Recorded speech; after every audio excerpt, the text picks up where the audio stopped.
from Route 15 onto the road leading to the new housing development when one of the homes at the top of the hill exploded, rocking the ground beneath his SUV. What the hell? He jammed the accelerator to the floor. He'd never been in a war, but imagined the scene must be what a battlefield would look like.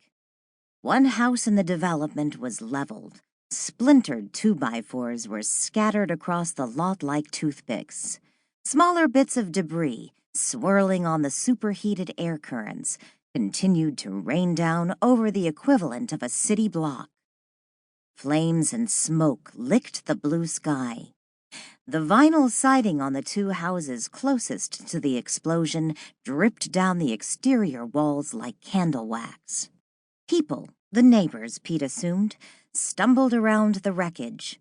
Screams and sobs punctuated the deafening roar of the fire.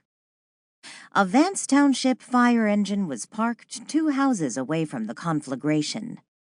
Volunteers in full turnout gear heaved folded loops of hoses onto their shoulders and dragged them toward the flames. One of the men fumbled through a side compartment, yanking out a large wrench. Pete pulled up behind the engine and jumped out. His radio crackled.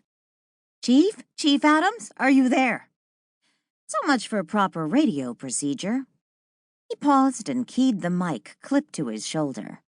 "I'm here, base." "Thank God," Nancy breathed. "There's been a report of an explosion." He watched as the fire crew connected a line to hydrant. "I'm aware of that. In fact, I'm looking at it. Get on the horn and order all the men in. County and state, too. Make sure the gas company is on their way." He noticed one of the firefighters sitting on the ground next to the truck as a second man taped a bandage to a bloody gouge on the first one's head. "And confirm EMS is responding." "Copy that. Base out." Pete strode to the 2 firefighters. "Give me your report." "We responded to a call of natural gas odors," the uninjured man said. "It was pretty strong. We'd started canvassing the houses when—" He hoisted a thumb toward the burning rubble. Boom! The second fireman touched his head and winced.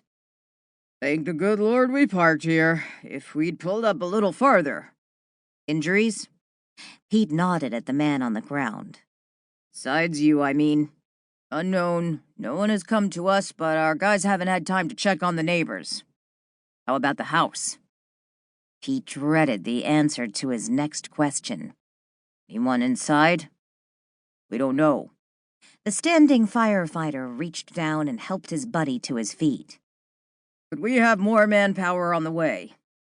Pete clapped him on the shoulder. "So do I." Sirens wailed from somewhere down in the valley. Or else his ears were ringing. Hard to tell. The deafening roar of the gas-fed flames sounded like a jet engine. One of the firefighters barked out an order, and the man controlling the nozzle cranked it open.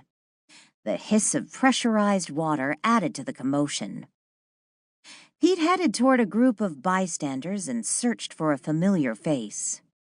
Scenic hilltop estates with its trendy homes had attracted an influx of new township residents, mostly city folks moving to the country. Or a romanticized version of it. More than once he'd had one of these newcomers march into the station to complain about the smell of the nearby farm. Never mind the farm had been there for generations. It was one of those complainants he recognized now and approached. "Mr. Tierney, isn't it?"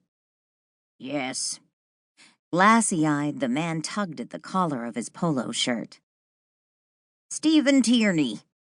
His voice was as thin and reedy as the man himself. "You tell me if there was anyone at home over there."